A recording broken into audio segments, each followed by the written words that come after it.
नमस्कार दोस्तों, मैं डॉक्टर रवि अग्ररी स्टडी के प्लेटफॉर्म में आप सबका स्वागत करता हूं। इस स्टडी आईक्यू के प्लेटफॉर्म में हमारा मोटिव है इंस्पिरेशनल वीडियो के साथ आपके साथ जुड़ने का। जैसा कि आप सब जानते हैं, हमें 25 लाख सब्सक्राइबर्स हैं जो इस समय देख रहे हैं। इस इंस्पिरेशनल वीडियो में मैं आपके साथ जिस शख्स को मिलाने जा रहा हूँ, आज उस शख्स के बारे में पूरा इंडिया जानता है। इवन काफ़ी लोगों के लिए, काफ़ी लड़कियों के लिए वो एक उदाहरण है जिसने जनरेट किया है और पूरा भारत समाज भी उसकी तारीफ कर रहा है। बेटी बचाओ बेटी पढ़ाओ के मुहिम में मैं अनु कुमारी का स्टडी आईवी के प्लेटफॉर्म में स्वागत करता हूं। अनु, ये मेरी तरफ से आपके लिए स्टडी के प्लेटफॉर्म की तरफ से थैंक यू रवि। और अनु कुमारी के बारे में मैं आपको कुछ चीज़ें पहले बता देना चाहूँगा। जैसा कि इंट्रोडक्शन के बारे में मुझे पता है कि आप में से काफ़ी लोग अनु के बारे में अच्छी तरह से जानते हैं। रिजल्ट आने के बाद मुझे भी लगता है कि अनु की तरफ, अनु के वीडियोस जिस तरफ से लोग को अट्रैक्ट कर रहा है, उस हिसाब से ये वीडियो भी एक इंस्पिरेशनल वीडियो के फॉर्म में काफ़ी हद तक बहुत सारी लड़कियों को, बच्चियों को, महिलाओं को या शादीशुदा औरतों को मदद करेगा। अनु 2017 में रैंक 2 पर आती हैं और जिन्होंने ऑल इंडिया में एटलीस्ट आप कह सकते हैं कि टॉप किया है, सेकेंड रैंक पर।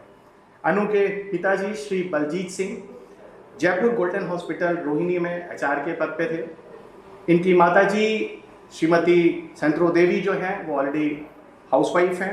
अनु 4 बहनों में दूसरे नंबर पर आती हैं। अनु की बड़ी बहन से हाउसवाइफ राइट नाउ, और उसके बाद अनु और अनु से छोटे 2 भाई भी हैं।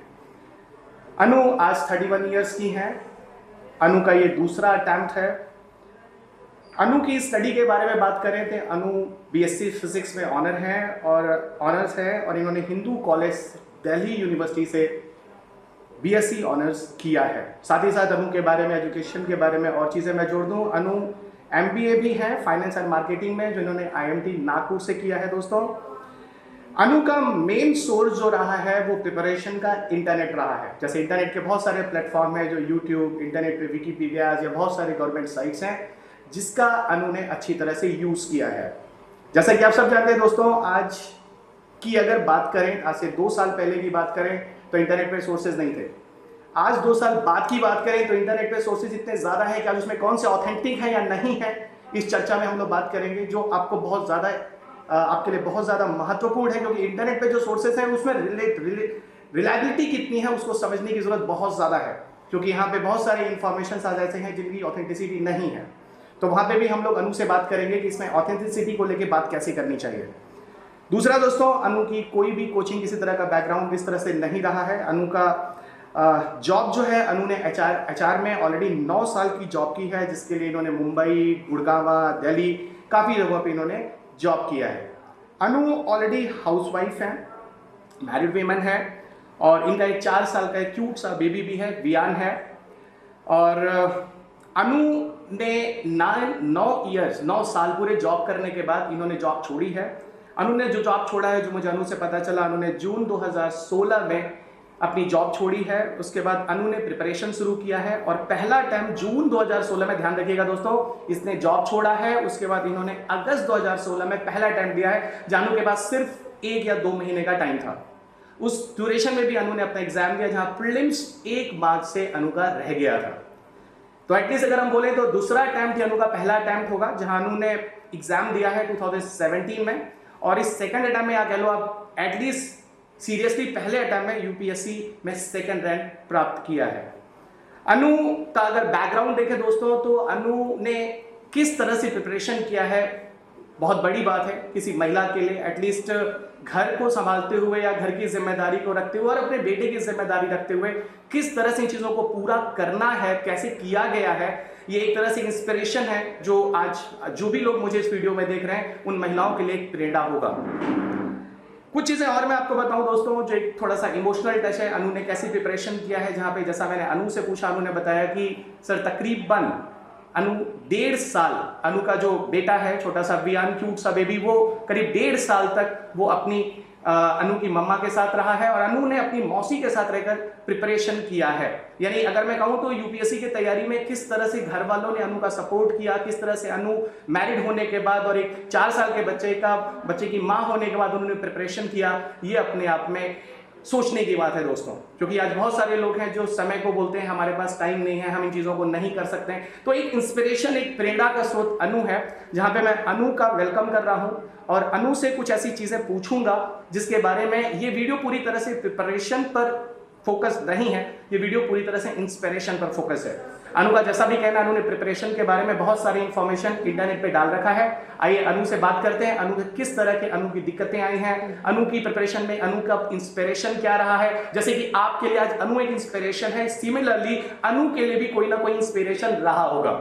तो ये पूरा का पूरा एक, अगर मैं आपको बताऊं दोस्तों, जब मैं यहाँ आरू के घर आ रहा था तो यहाँ अनु के घर आते समय मैंने काफी रास्ते में कई जगहों पर अनु के पोस्टर्स देखे हैं और अनु के घर को पूछने के लिए मुझे दिक्कत बिल्कुल नहीं, यहाँ पहुंचने के लिए मैंने जिससे भी पूछा लोगों ने मुझे अनु के घर के बारे में आसानी से बता दिया। यानी कहने का मतलब है दोस्तों, अगर कोई शख्स किसी जगह पे कलेक्टर बनता है तो वो ही कलेक्टर नहीं बनता, उसका परिवार, उसका समाज, उसका शहर, जहां तक कि उसका देश। अगर लड़कियों की बात करें, जहां पर हम मोदी साहब हमारे प्राइम मिनिस्टर आज बेटी बचाओ बेटी पढ़ाओ की बात कर रहे हैं, तो ये अनु जैसे एग्जाम्पल्स कारगर सिद्ध हुए हैं। और उम्मीद करता हूं ये वीडियो आज, ये भी जो वीडियो, जो इंस्पिरेशन वीडियो स्टडी आईक्यू के प्लेटफॉर्म में मैं आपके साथ आया हूं, ये काफी महिलाओं को प्रेरित करेगा।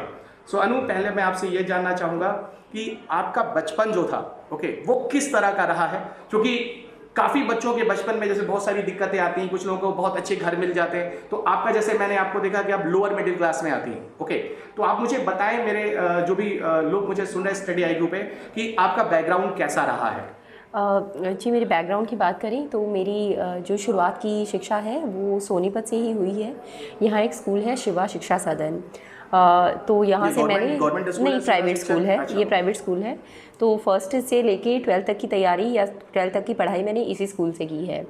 पापा की जो तनख्वाह थी वो चारों बच्चों को पढ़ाने के लिए थोड़ी कम सफिशिएंट थी। तो ऑल्दो लोग लड़कों को ज़्यादा पढ़ाते हैं और लड़कियों को थोड़ा पीछे रख देते हैं, हरियाणा में तो खासकर होता है, लेकिन मेरे केस में थोड़ा सा डिफरेंट हुआ था। मैं पढ़ाई में हमेशा से तेज़ रही हूँ, तो मैं हमेशा क्लास टॉप करती थी। तो पापा ने मुझे तो शिवा में ही रखा था और मेरे छोटे भाई को, क्योंकि जब थोड़ा खर्चा बेयर नहीं कर पा रहे थे, तो मेरे छोटे भाइयों को शिवा में से निकाल के दूसरे स्कूल में करा दिया था जो थोड़ा सा सस्ता पड़ता था। तो ये मैं स्पेशली उन लोगों से कहना चाहूँगी जो शायद अपने लड़कों को ज़्यादा बढ़ावा देते हैं और कहीं ना कहीं लड़कियों को पीछे छोड़ देते हैं, हरियाणा के लिए, खासकर हरियाणा में। फिलहाल आप देखो तो इस समय जो भी स्पोर्ट्स में है, तो हरियाणा की लड़कियाँ बहुत आगे जा रही हैं। बिल्कुल बिल्कुल, स्पोर्ट्स में काफ़ी आगे जा रही हैं। और सर, मेरे स्कूल ने भी मेरा काफ़ी साथ दिया। 11th क्लास में मेरे पापा थोड़ा शर्माते हैं, वो तो स्कूल में कभी गए नहीं थे ये बताने के लिए कि थोड़ा सा इकोनॉमिक कंस्ट्रेंट्स हैं। मेरे ताऊजी गए, 11th में फ़ीस थोड़ी ज़्यादा बढ़ जाती है 11th एंड 12th में। ताऊजी गए और उन्होंने जाके हमारे जो मैनेजर सर थे उनसे बात की कि ऐसे है, इतनी इंटेलिजेंट लड़की है, हमेशा टॉप करती है, आप कुछ भी सपोर्ट नहीं करते हो। और उन्होंने एक बार कहने से मेरी पूरी 11th क्लास की फ़ीस माफ़ कर दी थी। उनका नाम आप बताओगे? मेरे ताऊजी का नाम अंग्रेज़ सिंह है। स्लाइटली फनी नेम बट या तो बहुत अच्छी बात है। जी, तो इस तरीके से स्कूल वालों ने भी साथ दिया और घर परिवार का तो था ही। और बाकी बचपन में मैं बहुत ज़्यादा गेम्स वगैरह में, स्पोर्ट्स वगैरह में काफ़ी एक्टिव रहती थी। स्कूल से आने के बाद काफ़ी पहले खेलती ज़्यादा थी, शाम के टाइम अपना पढ़ाई वढ़ाई करती थी। और हमेशा से मैं अर्ली राइज़र रही हूँ, तो हमेशा से ही, मतलब as far as I can remember, 4 बजे उठने की आदत रही है। तो मेरे पिताजी और माँ वो हमेशा उठा करते थे, क्योंकि हम भैंस रखते थे। आप खुद उठते थे या वो उठाते थे? जैसे आज की जनरेशन में उठाना पड़ता है। पापा मतलब एक बार बोल देते थे कि बेटा चलो उठ जाओ, 4 बज गए हैं, बस एक बार बोलना होता था और उसके बाद मैं उठ जाती थी। हमेशा पापा मम्मी भी जल्दी उठते थे, तो घर में माहौल ही ऐसा था। और एक्स्ट्रा करिकुलर एक्टिविटीज़ में मैं हमेशा काफ़ी इन्वॉल्व रही हूँ, खासकर डांसिंग में, पेंटिंग एंड सिंगिंग वगैरह में। तो काफ़ी प्राइजेज़ वगैरह मुझे मिले थे। स्कूल में मुझे एक स्कॉलरशिप भी मिला था, so that also helped us a little financially. तो इस तरीके का मेरा चाइल्डहुड रहा है। यूपीएससी के बारे में आपने कब सोचा कि मतलब हमें यूपीएससी करनी है? देखिए, बच्चा अगर थोड़ा इंटेलिजेंट होता है ना, तो माँ बाप जनरली बोलते हैं या तो मेरा बेटा इंजीनियर या डॉक्टर या फिर IAS बनाते हैं। पहले से ये चीज़ें आ गई थी देखते अगल बगल? नहीं, जब मैं छोटी थी तब तो ये खासकर बड़ों से सुन ही रखा था कि ठीक है IAS करना है। तो कभी कभार मेरे मन में भी आता था कि हाँ, ये काफ़ी प्रेस्टिजियस सी जॉब है और मैं भी कभी IAS करना चाहूँगी। लेकिन सर, जब ग्रेजुएशन किया तो उस दौरान थोड़ा सा जो रियलिटी होती है उससे आप रूबरू होते हैं। एंड आई रियलाइज़ कि अभी फाइनेंशियली फैमिली को सपोर्ट करना वॉज अ बिगर प्रायोरिटी। तो मैंने MBA करके एक जॉब टेकअप कर लिया था और उस टाइम पे जो ये सिविल सर्विस करने का सपना था वो कहीं ना कहीं it had taken a back seat, कहीं दब गया था। और उसके बाद तो जब मैंने जॉब करना स्टार्ट कर दिया तो जल्दी मेरी शादी हो गई थी, फिर बच्चा भी हो गया।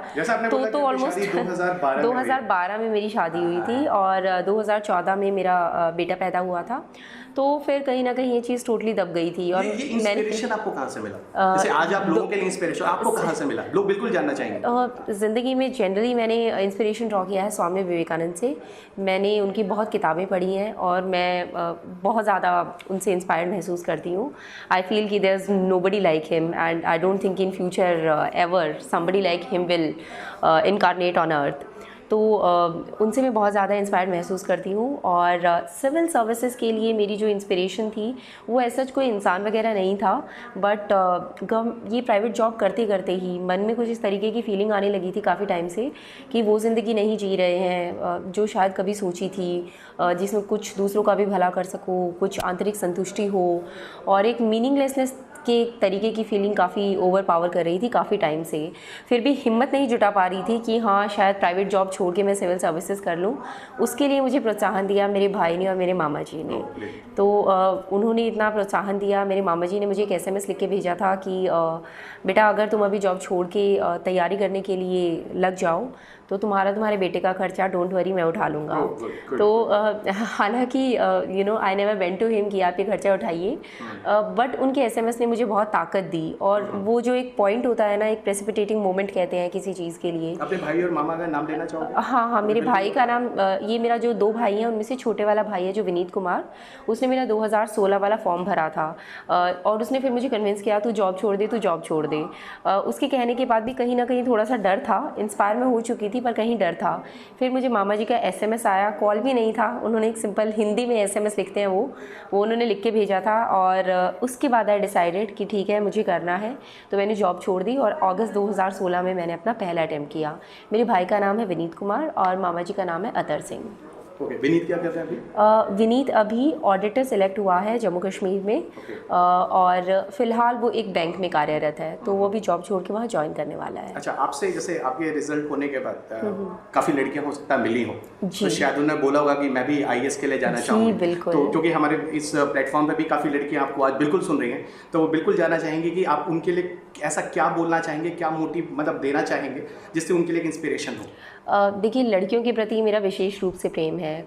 एक हरियाणा जैसी सोसाइटी से आने के बाद मैं समझ सकती हूँ कि लड़कियों को किस तरीके के कंस्ट्रेंट्स फेस करने पड़ते हैं आपके लिए। लेकिन मेरा यही संदेश रहेगा कि जो ये एक विक्टिम वाली इमेज होती है, please try to come above it. अपने आप को ये मत मानिए कि हाँ पूरा समाज ही हमारे खिलाफ है और हमें इतनी कठिनाइयाँ झेल के आगे निकलना पड़ता है, बल्कि उन कठिनाइयों को, उन वीकनेसेस को अपनी स्ट्रेंथ बना लीजिए। उससे आप ये स्ट्रेंथ और इंस्पिरेशन ड्रॉ कीजिए कि अगर समाज हमें पीछे रखना चाहता है तो हम आगे बढ़ के दिखाएंगी। जहाँ से भी पॉसिबल है अपनी फैमिली से, फ्रेंड्स से हेल्प सीक आउट करिए। मैं ये ज़रूर बताना चाहूँगी, आज के दिन देश में बहुत लोग बोल रहे हैं कि इसने एक माँ होने का भी फ़र्ज़ निभाया है, फैमिली रिस्पॉन्सिबिलिटीज़ भी थी और फिर भी पढ़ाई की है। देखिए, यहाँ मैं ये कहना चाहूँगी, रियलिटी ये है कि इस पिछले 1.5 साल 2 साल जब भी मैंने तैयारी की है तो मैंने माँ होने का जो दायित्व है वो काफ़ी कुछ नेगलेक्ट किया है। मुझे पता भी नहीं था मेरा बेटा किस तरीके से पल बढ़ रहा है, वो सारा ध्यान मेरी माँ ने रखा है। तो यहाँ मैं ये कहना चाहूँगी कि लाइफ में you can not be a super woman, you can not give your 100% to each and everything. कहीं ना कहीं आपको प्रायोरिटी डिसाइड करनी पड़ेगी, तो आप भी अपनी प्रायोरिटी डिसाइड कीजिए। इकोनॉमिकली सेल्फ सफिशिएंट होना, फाइनेंशियली अपने पैरों पे खुद खड़ा होना बहुत ज़रूरी है। आज के ज़माने में तो लड़कियों के लिए बहुत ही ज़रूरी है। तो कोशिश कीजिए शादी के बाद या फिर माँ बनने के बाद अपने करियर को नेगलेक्ट मत कीजिए। कोशिश कीजिए कि आपकी फैमिली, फ्रेंड्स या कोई और आपकी मदद कर सके और अपने लक्ष्य की तरफ बढ़ते रहिए।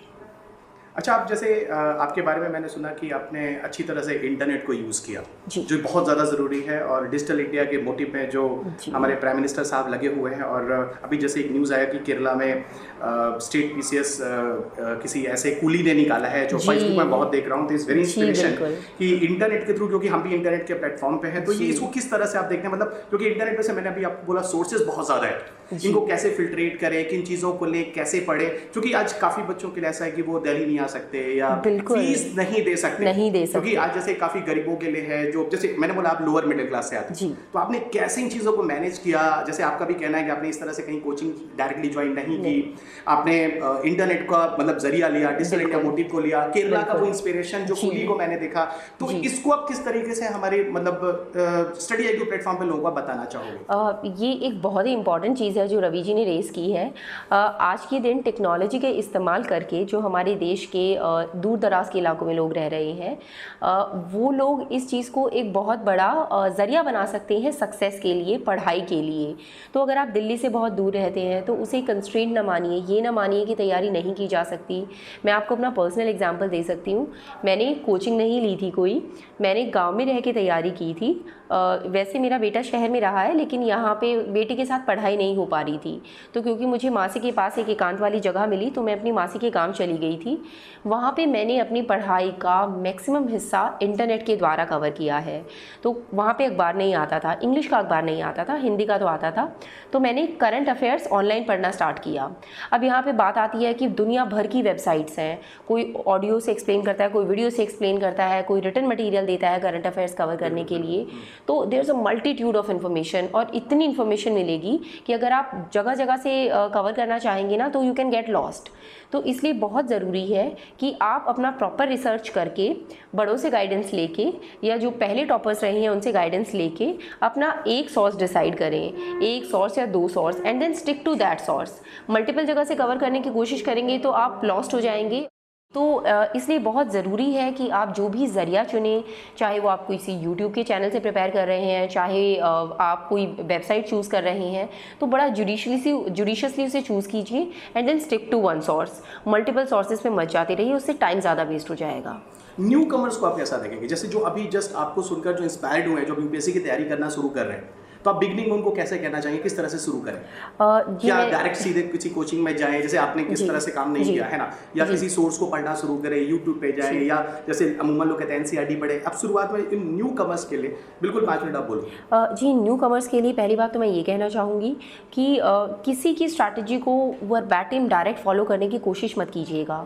हर इंसान यूनिक होता है, उसके सर्कमस्टांसेस, बैकग्राउंड, स्किल्स, उसकी मेंटल कैपेसिटी बहुत डिफरेंट होती है।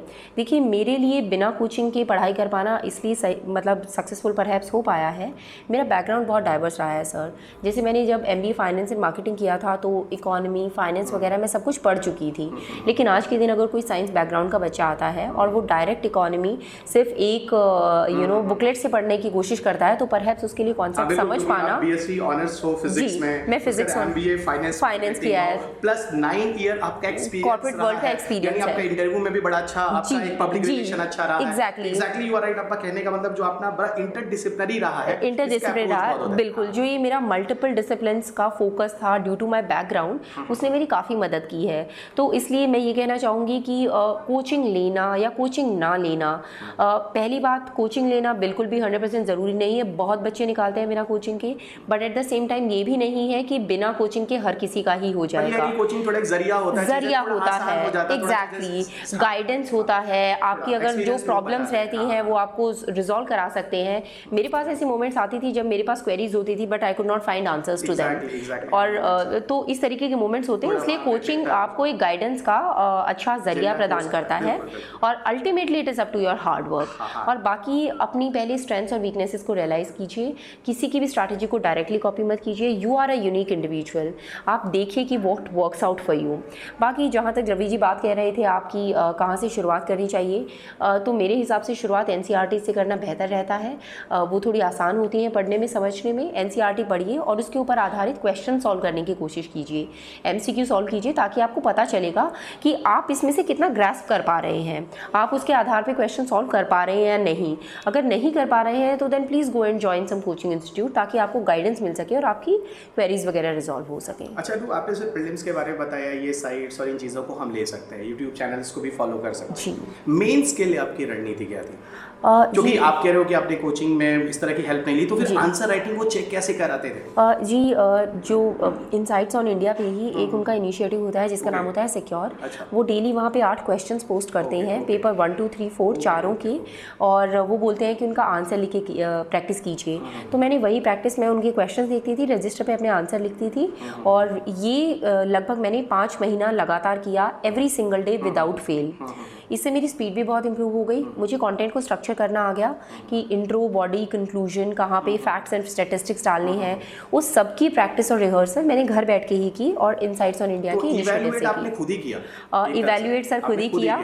वो साफ साफ समझ में आता था। जब मैंने शुरुआत में आंसर लिखने शुरू किया तो मैं 150 वर्ड्स के क्वेश्चन के लिए 2.5 पेज का आंसर लिखती थी, तो वो साफ समझ में आता था कि you are way off the target. उसके बाद उस प्लेटफॉर्म पे लोग अपने ऑनलाइन आंसर्स पोस्ट करते थे, तो मैं क्रॉस चेक करती थी कि मैं क्या लिख रही हूँ जी, और बाकी क्या लिख रहे हैं एग्जैक्टली, और कहाँ पे मैं इंप्रूव कर सकती हूँ।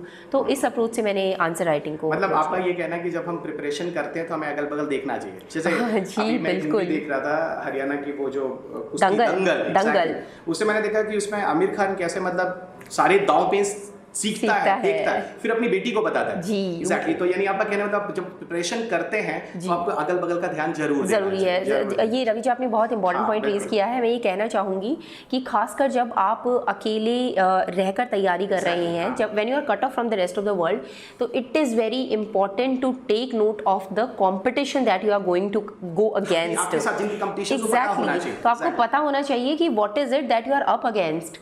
तो जब मैं वहाँ पे अपने आंसर्स मैच करती थी तो मुझे पता चलता था। क्योंकि अमूमन मैंने काफी स्टूडेंट्स को देखा वो अकेली प्रिपरेशन करते हैं, अकेली डिसाइड कर लेते हैं।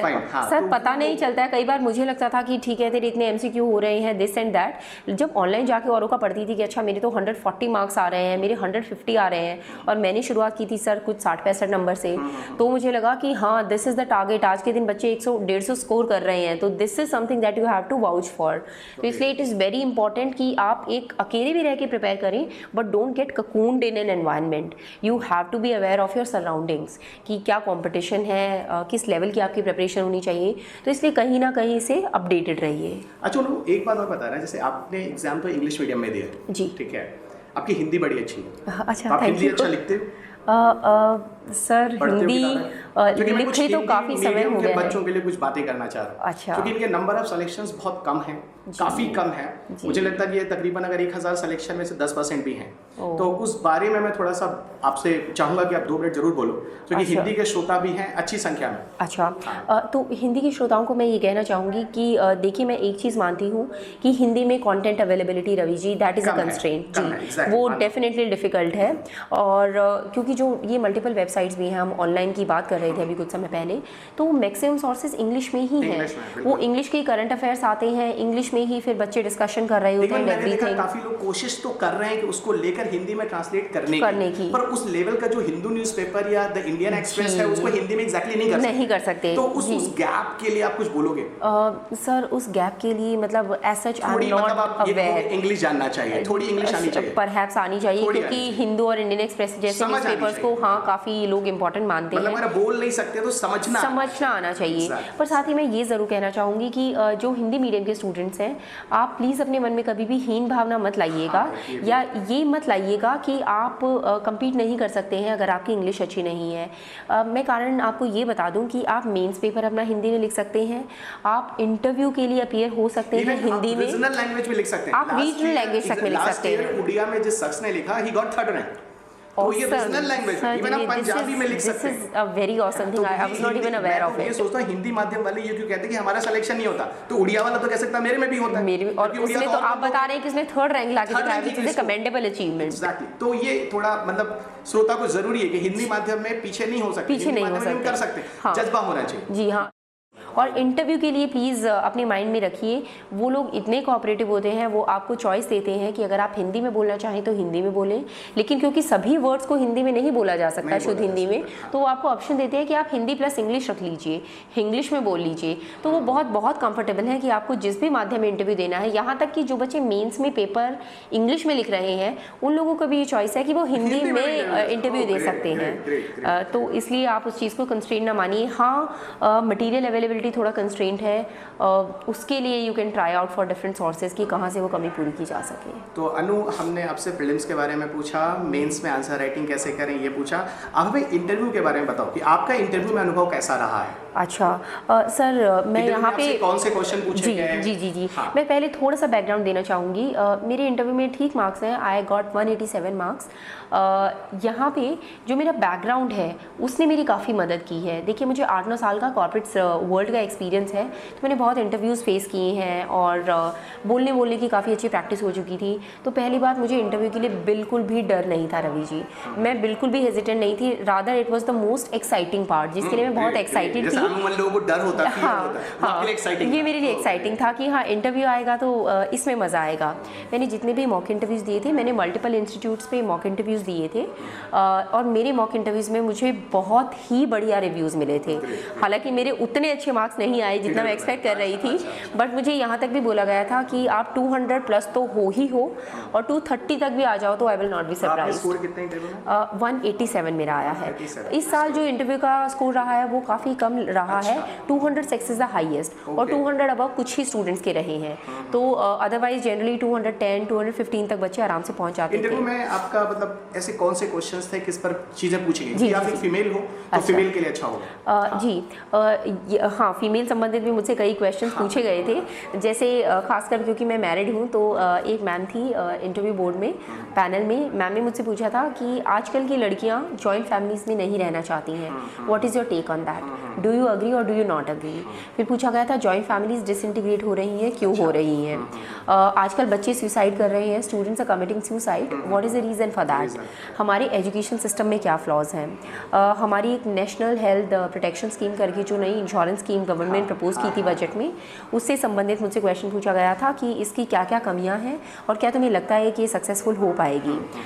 जो मेरा 8-9 साल का वर्क एक्सपीरियंस रहा है उससे संबंधित रवि जी मुझसे काफ़ी क्वेश्चंस पूछे गए थे कि इंश्योरेंस सेक्टर में किस किस तरीके की अनएथिकल प्रैक्टिसेस होती हैं और IRDA हो रहा है क्या, is IRDA sleeping, why it isn't doing anything about those unethical practices, और प्राइवेट सेक्टर में और पब्लिक सेक्टर में जहां आप आना चाहती हैं इसमें आपके वर्क अप्रोच में क्या डिफरेंस रहेगा, आपका आउटलुक कैसे चेंज होगा।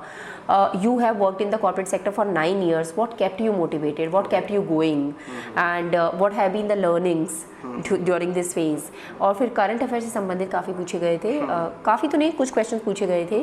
जैसे इराक वाला जो इशू था, इराक में हमारे 40 इंडियंस मारे गए थे ISIS के द्वारा, तो गवर्नमेंट ने उस इशू को किस तरीके से टैकल किया, क्या वो सही था, गलत था। और 2-3 आई थिंक वो साइकोलॉजिकल टेस्ट करने के लिए होते हैं, 2-3 बड़े इंटरेस्टिंग से क्वेश्चन थे रवि जी। एक क्वेश्चन था कि pink pyjamas are flying over Red Fort today, what do you understand by this statement. अच्छा, इसके लिए मैं पहले आंसर बता दूं आपको, क्योंकि फिर क्वेश्चन आता है कि मैम आपने क्या आंसर दिया।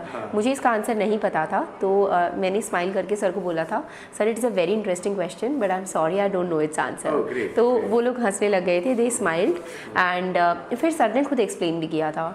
तो the moment pink word comes, hint तो था ही कि it is about women empowerment, तो सर ने एक्सप्लेन किया कि it is related to women empowerment. आज के दिन वुमेन हर फील्ड में आगे आ रही हैं, so look at you, do you consider yourself as an empowered woman? I responded कि yes sir, I am an empowered woman. तो he said कि so you have worked in the corporate sector for 9 years and now you are coming to become an IAS officer, so that is women empowerment, that is why I am saying कि pink pajamas are flying over red fort today. एक और interesting question था Ravi ji, dancing और painting मेरी hobby है जो मैंने अपनी डैफ में भर रखी थी, तो उन्होंने पूछा था कि it is generally said that artists have a third I. Yeah. So what do you mean by that? And do you have a third eye? बाकी एक सर ने ये पूछा था, मैंने म्यूचुअल फंड सेक्टर में भी काम किया है, फाइनेंस फील्ड में, तो एक सर ने मुझसे पूछा कि म्यूचुअल फंड में इन्वेस्टमेंट करा के मेरा तो बड़ा लॉस करा दिया है। अच्छा। मेरे एजेंट ने। तो people are very funny, they are so cooperative. बहुत सारे मिथ है ना स्टूडेंट्स के बीच में इंटरव्यू में क्या होगा, कैसे जी जी रवि जी बहुत सही बोला। इसके लिए मैं बिल्कुल स्पेशली बोलना चाहूँगी, वो लोग बहुत कोऑपरेटिव होते हैं। मैं उनके लिए अगर कॉर्डियल वर्ड इस्तेमाल करती हूँ तो दैट इज एन अंडरस्टेटमेंट। वो ये जानती पीपल्स आर इंटेलिजेंट, वो ऑलरेडी बेस क्वालीफाई करके वो मेंस क्वालिफाई करके आए हैं, स्टूडेंट्स में होना चाहिए। एग्जैक्टली, और वो मानते हैं कि आपके अंदर एक नॉलेज बेस है, या वो सिर्फ ये देखना चाहते हैं कि आपका अप्रोच कैसा है लाइफ में, पॉजिटिव अप्रोच है, नेगेटिव अप्रोच है, आप सोल्यूशन ओरिएंटेड है या प्रॉब्लम ओरिएंटेड है, अगर प्रेशर की सिचुएशन आएगी तो आप किस तरीके से उसे टैकल करेंगे, आप काम रहेंगे और यू विल गेट जिटरी। वैसे आपसे लगभग कितने क्वेश्चन पूछे होंगे उन्होंने? सर मुझसे आई थिंक 25-26 क्वेश्चन पूछे गए। कितने आंसर्स आपने नहीं दिए वो बताना जरूरी है। सर मैंने 3 आंसर्स नहीं दिए थे। एक तो जो मैंने बताया था ये पिंक पजामाज वाला, एक ये नहीं दे पाई थी मैं। एक आंसर था, एक क्वेश्चन था कि आप हिंदू कॉलेज से हैं और हिंदू कॉलेज से रिसेंटली अभी एक मिनिस्टर बने हैं, उन मिनिस्टर का नाम बताइए, तो वो मुझे नहीं पता था। I said sorry to that. और एक थर्ड क्वेश्चन था कि गुड़गांव मेट्रो और दिल्ली मेट्रो, इसमें अगर आपने ट्रैवल किया हो तो ग्राउंड लेवल पे क्या डिफरेंसेस आपने ऑब्जर्व किए हैं। तो उसमें मैंने बोला था कि मैंने गुड़गांव वाली मेट्रो में ट्रैवल नहीं किया है, तो sorry I can not compare the two. तो सर इन 3 के मैंने जवाब नहीं दिए थे, बाकी सब जनरली ओपिनियन बेस्ड था, ऐसा इंटरेक्शन था। रवि जी जैसे आप और मैं बात कर रहे हैं ना, ये इस तरीके की डिस्कशन थी। और जहाँ तक लोग इस चीज़ से डरते हैं कि वो बहुत ज़्यादा क्रॉस क्वेश्चनिंग कर करके आपको परेशान करते हैं, ग्रिल करते हैं, तो ऐसा बिल्कुल नहीं होता है। क्रॉस क्वेश्चनिंग होती है लेकिन वो सिर्फ ये जानने के लिए कि आपकी नॉलेज का डेप्थ क्या है, आप उस इशू को अच्छे से समझते हैं या नहीं, या फिर ये जानने के लिए कि अगर मैं थोड़ा सा भी इस इंसान को प्रेशराइज करता हूँ तो ये इंसान अपने स्टैंड पर टिका रहता है या फिर एकदम से स्टैंड चेंज कर देता है। तो वो सिर्फ आपको जानना चाहते हैं, बिल्कुल भी ग्रिलिंग नहीं होता है। They are very smiling people और वो आपको बहुत कंफर्टेबल पहले फील कराते हैं। वो पहले आपसे इस तरीके की बातें करेंगे कि अपने बारे में कुछ बताइए, यू नो ऐसी चीज़ें जिन्हें बता के इंसान नॉर्मल महसूस करता है। तो इंटरव्यू को कभी भी डर के अप्रोच मत कीजिए, बी कॉन्फिडेंट। वहाँ जाके जो आपकी पर्सनालिटी है ना, just reveal it to them, reveal it to them. और बाकी मैं आपको ये भी बता दूं कि जब मेरा इंटरव्यू था जिस दिन, उससे लगभग 3 दिन पहले तक रवि जी मुझे नींद आनी बंद हो चुकी थी और मैं सोई नहीं थी। ये इसलिए नहीं था कि मैं डरी हुई थी, मैं डरी बिल्कुल भी नहीं थी। I was very excited for the interview, लेकिन वो एक ज़िंदगी का बहुत इंपॉर्टेंट डे था which was perhaps going to make और mar my career and my future life. तो समहाउ वो चीज़ लेके मुझे नींद ही नहीं आ रही थी। मैंने बहुत कोशिश की। तो अगर ऐसा आपके साथ भी होता है, किसी इंपॉर्टेंट डे से पहले आप ऐसा महसूस करते हैं नींद नहीं आ रही है, या फिर आप सुपर एक्साइटेड हो या फिर सुपर स्ट्रेस्ड हो, तो don't worry about it. It's a very natural feeling कि इंपॉर्टेंट चीज़ से पहले कुछ इस तरीके की भावना आना। पर याद रखिए कि अपना हेल्थ का ध्यान रखिए और कॉन्फिडेंट रहिए, दैट इज़ ऑल। अच्छा, तो एक बात और रह गई जो मुझे पे 2-3 चीज़ें और जो दिख रही हैं। आपके ऑप्शनल के बारे में हमने नहीं पूछा। अच्छा सर, मेरा ऑप्शनल था सोशियोलॉजी, समाजशास्त्र। मैंने उसकी जो सारी तैयारी थी वो घर पे ही रह के की थी। मैं मार्केट से जाके नोट्स खरीद के ले आई थी और वो पढ़ के मैंने तैयारी की थी। कैसे नोट्स ले आते थे? मतलब ऐसे कोई भी रैंडम आप कैसे उठा लो? सर ये मैंने काफ़ी ऑनलाइन रिसर्च किया था। अच्छा, लोगों के मतलब आप ये बता रहे थे कि जो सेलेक्ट उनके वीडियोस सुनो, ये उसका फायदा? नहीं, मैंने वीडियोस नहीं सुने थे सर। किसी ने लिख के डाला हुआ था अपना बुक लिस्ट कि मैंने सोशियोलॉजी के लिए क्या क्या किया, और वो साल के 55 के रैंक के टॉपर रहे थे। तो मैंने उनका स्ट्रैटेजी में से बुक लिस्ट उठा के जी, तो उन्होंने कुछ बोला था उपेंद्र सर की और महापात्रा सर के जो क्लासरूम नोट्स होते हैं, हैंड रिटन नोट्स, वो मार्केट में मिलते हैं, वो ले आइए। तो मैं वो ले आई थी और उनसे मैंने पढ़ाई की। आप जाइए और क्लास कीजिए, आप इन नोट्स अगर समझ सकते हैं तो आप घर पे बैठ के कीजिए। पर ये साथ ही रवि जी ये भी बता दूं कि वो मेरे लिए आसान नहीं था। और I come from a science background and it is humanities का सब्जेक्ट, और मुझे शुरुआत में बहुत डिफिकल्टी होती थी। मतलब वो रीड कर लेती थी और वो सीरियसली सर के ऊपर से जाता था। कुछ ऐसा लगता था कि I am reading something abstract, what am I reading, it is not making sense to me. But जब मैंने उसके मल्टीपल रिविजन्स लिए तो धीरे धीरे कुछ समझ आना शुरू हो गया था। उसके बाद मैंने जैसे ही प्री खत्म हुआ था तो मैंने मेंस की एक अपने ऑप्शनल की टेस्ट सीरीज में एनरोल करा लिया था नाइस IAS इंस्टीट्यूट में। और वहाँ पे मैंने आंसर राइटिंग प्रैक्टिस की। मैंने 5-6 टेस्ट लिख के देखे थे और सर की गाइडेंस में मेरे जो आंसर्स का स्ट्रक्चर था वो बहुत इंप्रूव हो गया, और जो मेरे माइंड में क्वेरीज थी वो बहुत अच्छे से सर ने रिजॉल्व कर दी थी। और ऑप्शन में मार्क्स क्या है? मेरे 318 आए हैं जो इस साल के अमंग द हाईएस्ट में से हैं। आपके GS में मार्क्स हैं? GS में मेरे फर्स्ट पेपर में 102। ये कम है क्योंकि बहुत लोगों के बहुत अच्छे मार्क्स आए हैं। पेपर 2 में I have got 129, that is again among one of the highest. Paper 3 में आई हैव स्कोर्ड 134। हाँ, that is good, that is और साइंस टेक्नोलॉजी वाले पेपर में 134 है। और पेपर 4 में मेरे 101 है, that also is among the highest this year, क्योंकि साल एथिक्स का स्कोर बहुत पुअर रहा है। मैक्सिमम स्टूडेंट्स के 101 स्टैंडर्ड 1, तो मैक्सिमम स्टूडेंट्स के बिलो। सर एथिक्स में मैंने बहुत तैयारी की थी, मैंने एथिक्स को बिल्कुल भी इग्नोर नहीं किया था। एंड क्योंकि मुझे ये थिंकर्स वगैरह पढ़ना जैसे स्वामी विवेकानंद और ये सब वैसे ही पसंद है, तो ये एक एरिया था जहाँ पे उनकी कोट्स को अप्लाई किया जा सकता था, एनेक्डोट्स अप्लाई किए जा सकते थे, तो ये मुझे बहुत इंटरेस्टिंग पेपर लगता था और इसकी मैंने बहुत तैयारी की थी। कोई सोर्स, कोई बुक, कोई मटेरियल? जी, मैं मार्केट में लेने तो लेक्सिकॉन नाम की किताब गई थी, क्योंकि उसके बारे में काफ़ी सुन रखा था। छोटी सी किताब बोलते हैं लोग, लेकिन वो मिली नहीं थी, उस समय थी नहीं, तो मुझे उन्होंने एक जी सुब्बा राव करके किताब दी थी, जो कि मुझे बहुत पसंद आई। मैंने इसी किताब से अपनी तैयारी की, सारा जो कंटेंट होता है basically different JK Rawls and ये सब जो थिंकर्स होते हैं वो उसमें से किए, उसमें से काफ़ी केस स्टडीज़ मैंने की, केस स्टडीज़ उसमें से मैंने की, और जो ये वर्ड्स होते हैं integrity, attitude, character, personality, empathy, sympathy, इन सब के बीच में छोटे छोटे क्या डिफरेंसेस रहते हैं, वो सब काफ़ी कुछ इसी से मैंने क्लियर किया था। ओके, आपकी चॉइसेस क्या है जैसे जॉब की? ओके, इट इज़ IAS या IPS, IFS and then IPS। But so now आपने क्या चॉइस किया? कैडर हरियाणा ही लेना चाहूँगी। तो आपको शायद मिल भी जाएगा, हाँ जी, देखते हैं। हाँ, अच्छा, एक और क्वेश्चन जो मतलब इस माई पर्सनल, जो कि मतलब विमेंस के लिए है, कि जैसे आपका एक छोटा सा बच्चा है अभी बियान, जो 4 साल का है जी, ये मतलब कैसे मैनेज हो पाता है कि मतलब वो आपके साथ नहीं है, आप प्रिपरेशन कर रहे हो, मतलब एक माँ और एक बच्चे के बीच का रिलेशन, वो आपके लिए रो रहा है या आप उसके लिए, क्योंकि वो फीलिंग्स वाली जो चीज़ें होती हैं ना, अब से कल ही मैंने देखो तो कल मदर डे था, तो मैंने काफ़ी लोगों को देखा फेसबुक पे और ये अच्छे फोटो कर रहे हैं, आपके व्हाट्सएप पे मैंने देखा तो आपकी मम्मा को मैंने देखते ही पहचान लिया है ना, तो ये इमोशनल जो टच होता है ना, ये मतलब कैसे, मतलब प्रिपरेशन में इस पर कोई दिक्कत आई या कैसे इसको आपने पार किया? जी रवि जी, इसके बारे में तो स्पेशली बोलना चाहूँगी, मेरी प्रिपरेशन का जो टफेस्ट पार्ट था वो यही था कि मैं अपने बेटे से दूर रह रही थी, और मैं आपको बता सकती हूँ जब मैंने ये डिसीजन लिया, ये बहुत बहुत हार्ड डिसीजन था। पहले मैंने रवि जी यहीं रह के तैयारी करने की सोची थी कि मैं अपनी मम्मी के पास ही रह के कर लूँगी, मैंने एक लाइब्रेरी भी ज्वाइन कर ली थी, लेकिन लाइब्रेरी 5-6 बजे बंद हो जाती थी, जैसे ही घर पे आती थी, घर आने के बाद फिर मैंने कई दिन बैठ के एनालाइज किया, वो रात के 10 बजे तक का जो 3-4 घंटे का समय रहता है वो कम्प्लीटली वेस्ट हो जाता था, नहीं पढ़ पाती थी जी, बच्चे के कारण मैं पढ़ नहीं पाती थी, बिल्कुल पढ़ाई के लिए वेस्ट होता था, मैं उसके साथ स्पेंड कर पाती थी ऑल दो। तो मुझे ये हार्ड सा डिसीजन लेना पड़ा कि क्योंकि मेरे पास सर एज का भी कंस्ट्रेंट था, नंबर ऑफ अटेम्प्ट्स का कंस्ट्रेंट था, तो मुझे फिर ये डिसीजन लेना पड़ा कि शायद दोनों चीज़ें साथ साथ नहीं निभाई जाएंगी।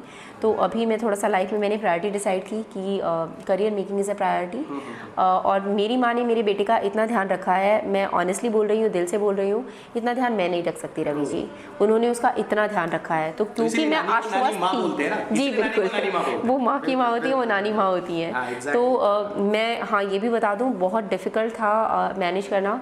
मैं जब भी यहाँ से जाती थी तो मैं रोते हुए ही जाती थी और उसे भी रोते हुए छोड़ के जाती थी। मतलब कहीं ना कहीं आपका बेटा भी आपके लिए इंस्पिरेशन था? जी बिल्कुल, मुझे वहाँ पे रह के रवि जी इस चीज़ का मुझे फ़ायदा ये हुआ, जब भी कभी मन भटकता था या ये होता था कि टीवी चल रहा है, टीवी देख लो, गाने सुन लो या कहीं भी टाइम पास कर लो व्हाट्सएप या किसी भी चीज़ पे, तो सर इमीडिएटली माइंड में थॉट आता था कि तुम अपने बेटे से दूर रह के कर रही हो, वो वहाँ तुम्हारे लिए तड़प रहा है। युवा ना ये व्हाट्सएप और फेसबुक पे ना अपनी लाइफ को, जैसे मैंने देखा आज बर्थडे होता है तो आदमी ये देखता कितने लाइक्स हुए, आज ये देखा कितने कॉल हुए, कितने लोगों ने विश किया, फोन करके, तो मुझे लगता है कि लोग सोशल हो रहे हैं, मुझे लगता है सोशल और कम हो गए जब से फेसबुक और एग्जैक्टली वो वर्चुअल सारा इतना हो गया है कि जो रियल लाइफ इंटरेक्शंस होते हैं वो बहुत कम आ गई हैं। मतलब ये बिल्कुल एक मैसेज आप दोगे ना कि जो भी आज की नई जनरेशन है वो शायद यूपीएससी इसलिए भी क्लियर नहीं कर रही क्योंकि इन चीज़ों में फंस गई है। सर ये तो बिल्कुल मैं अपने कई इंटरव्यूज़ में बोल भी चुकी हूँ कि मैंने अपना व्हाट्सएप, फेसबुक, ये सब I was completely cut off from it, क्योंकि मुझे पता था कि अगर आप इस पर एक बार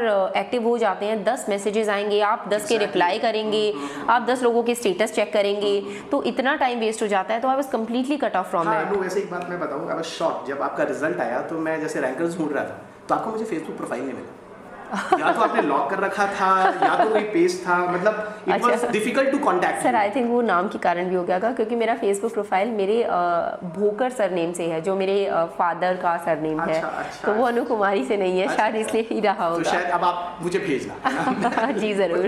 इट्स वेरी इंटरेस्टिंग, क्योंकि इस वीडियो के बाद आपके पेज पर काफ़ी स्टूडेंट जाएंगे, तो मैं चाहूँगा कि अपने पेज पर, अपने फेसबुक पेज पर आप बिल्कुल अपडेट करें, क्योंकि आप एक एक लेसन है लोगों के लिए, क्योंकि अब आपको लोग फॉलो करेंगे आप किस तरह की चीज़ें कर रही हैं, और उम्मीद करता हूँ कि आपकी जो भी ईमानदारी आपने यहाँ बताई है वो ईमानदारी लोगों के फेवर में जाएगी जी। फाइन, आप वहाँ पे जैसे आप पोस्ट करोगे या जो भी करोगे तो आप किस नाम से हो फेसबुक पेज पे जहाँ पे अपडेट करोगे जिससे बच्चे आपको हमेशा फॉलो कर सकते? ठीक है, आगे वाली जनरेशन। मेरा फेसबुक प्रोफाइल अनु भोकर सरनेम से है, इट इज़ BHOKAR, और यहाँ पे आप परहैप्स मेरे पोस्ट वगैरह देख सकते हैं। ऑल्दो मैं फेसबुक पे बहुत कम एक्टिव रहती हूँ। नहीं, वो अच्छी बात है ना, तभी तो आपके रिजल्ट्स भी हैं। ओके।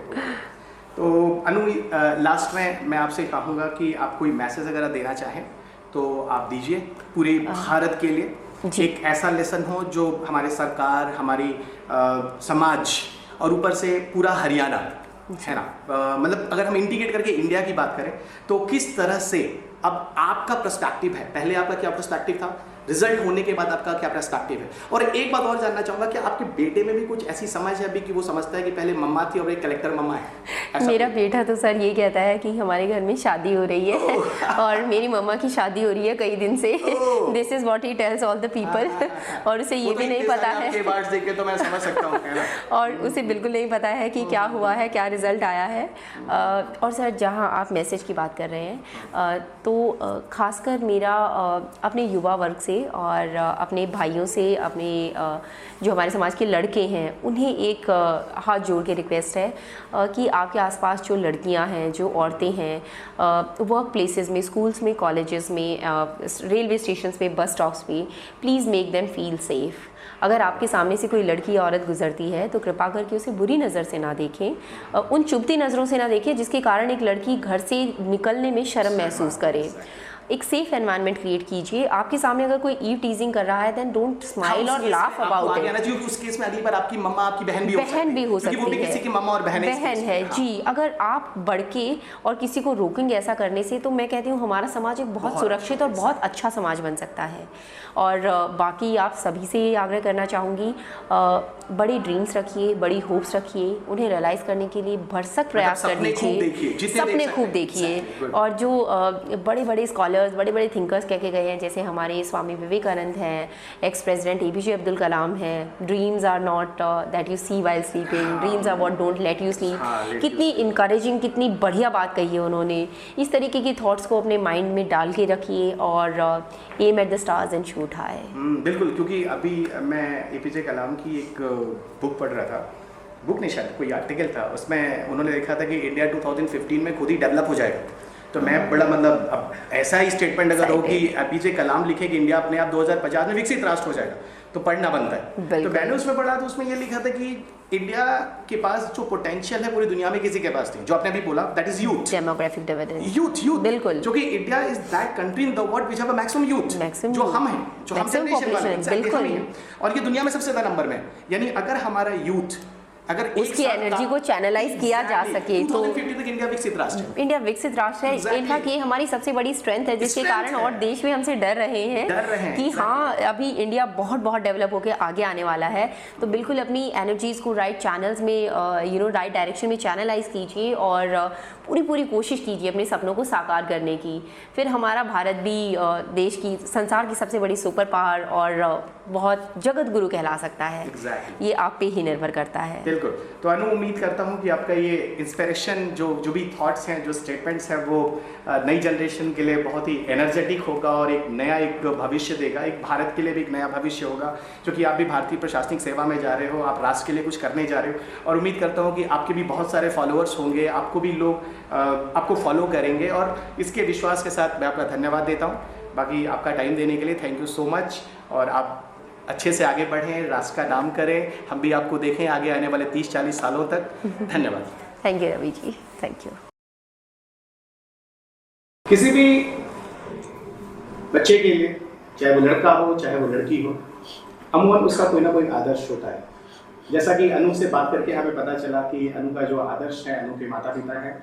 अनु के पिता श्री बलजीत सिंह तथा अनु की माता जी श्रीमती कंतो देवी हमारे साथ हैं। इनसे 2 मिनट की चर्चा करेंगे और इनके द्वारा हम लोग थोड़ा सा अनु के बारे में जानने की कोशिश करेंगे, जो कि ये वीडियो का सेशन, ये वाला जो पार्ट है, दोस्तों वो माँ बाप के लिए, जो पेरेंट्स होते हैं उनके लिए जरूरी है कि किस तरह से इनका सपोर्ट रहा है, किस तरह से अनु का एक समन्वय, एक कोऑर्डिनेशन जो रहा है वो प्रॉपर रहा है, उसको समझने की कोशिश करते हैं छोटे से 2-4 मिनट की वीडियोस में। तो मैं आप लोगों का स्वागत करता हूँ और पहला क्वेश्चन तो मेरा ये होगा कि आप लोगों को महसूस कैसा हो रहा है, मतलब आपकी फीलिंग क्या है इस समय, आपको कैसा लग रहा है? क्योंकि आज मैं अभी देख रहा हूँ कि लोगों के मतलब आने वाले लोग लगे हुए हैं, आप कितने चाय बना रहे हो, कितनी कॉफी बना रहे हो, जैसे हमारे आपने कोल्ड ड्रिंक दिया, ऐसा तो नहीं आप परेशान हो चुके हो या इसको कैसे देख रहे हो? सर देखो, इसको परेशानी की तो ऐसी कोई बात है ही नहीं, और इससे ज़्यादा खुशी का समय मेरे लिए क्या होगा कि मेरी बेटी ने हमारे नाम के 4 चांद लगा दिए,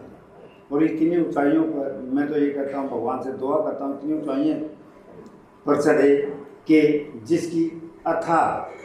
जिसकी कठिनाइयों को लोग ना समझ, और वो खूब कठिनाई से पार होकर के और आगे बढ़े और अच्छे से अच्छे काम करें देश के लिए, हम देश की जनता के लिए और ख़ास करके युवा पीढ़ी के लिए, लड़कियों क्योंकि जहाँ पर मसला लड़कियों का आता है वो मुझे भी बड़ा दुख होता है, क्योंकि हम पेपर में भी न्यूज़ पढ़ते हैं और आजकल आम जनता से भी सुनते हैं, आपस में भी बातें करते हैं।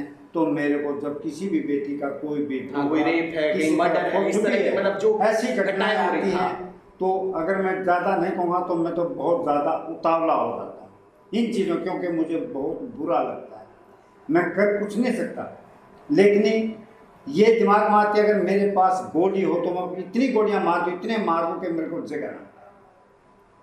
मतलब कहीं ना कहीं ये हर माँ बाप का खून तो खौलता है ऐसी विवश घटनाएं देख बहुत ही बुरी तरह से, मैं तो एक,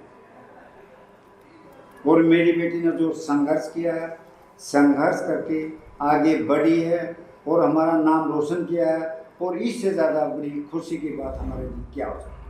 एक माँ बाप किसी भी पिता के लिए उसका सीना चौड़ा हो जाना, और कहीं ना कहीं अगर मैं देखूं तो बच्चे माँ बाप के सपनों को ही पूरा कर रहे होते हैं। तो कहीं ना कहीं आप लोगों ने ऐसा इंस्पिरेशन, ऐसे सपने अनु के अंदर जरूर डाले हैं।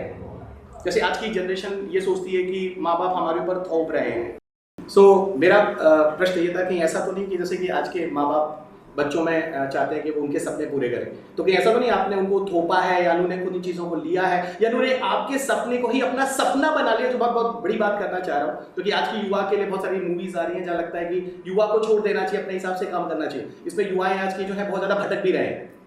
इसमें शाहजी जो आपने बात कही है बहुत अच्छी बात कही है कि जहाँ थोपने की बात कही है, मेरी बेटी ने आज तक ऐसा कोई काम नहीं किया है कि जिसको मैं ये समझूं कि मेरे ऊपर उसने थोपा है। अभी माँ बाप ने तेरे ऊपर काम थोप दिया ना, मैंने कभी उसके ऊपर कोई काम थोपा है। जो वो करे अपनी मर्जी से, मैं अपनी बेटी के पीछे रहा हूँ उसको एनकरेज करने के लिए, उसको हर तरीके का हौसला बढ़ाने के लिए और उत्साह बढ़ाने। ये आपका सपना था? मेरा हमेशा सपना था, क्योंकि मेरे 4 बच्चों में मेरी सबसे प्यारी बिटिया है, शुरू से ही मेरे को बेटों से भी ज़्यादा प्यार, और आज भी है, आगे भी है। कि आपने इसके लिए अच्छे स्कूल में एडमिशन कराया, छोटे भाई को इवन उससे नीचे के स्कूल में कराया, यानी कहीं ना कहीं आप लड़कियों को प्रोत्साहित कर रहे हो पूरी तरह से। मैं तो शुरू से ही हूँ कि बच्ची को, अपनी लड़कियों को मैंने कभी अपने दोनों लड़कों से कम नहीं समझा। खासतौर से आपका ये जो कभी भी नहीं, हरियाणा के लोगों के लिए बहुत जरूरी, कभी भी नहीं, और पूरे भारत के लिए जिस हिसाब से आज लड़कियों की जो दशा है, महिलाओं की जो दशा है, उसके लिए बहुत अच्छा। यानी मैं ये मानूं कि आपके सपने को बेटी ने अपना सपना बनाया और उसको पूरी तरह से सत्य करने की कोशिश करने के लिए पूरी मेहनत की है। बिल्कुल पूरी मेहनत की। धन्यवाद।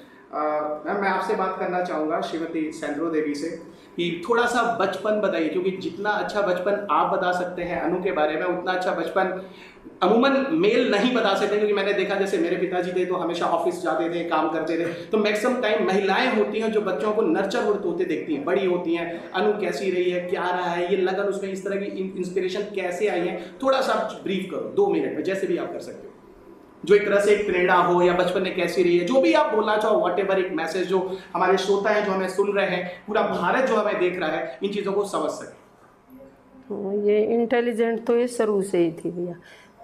ये नर्सरी के जिसने दिल्ली से करी, नोएडा में रहते थे हम, सदरपुर में। अच्छा।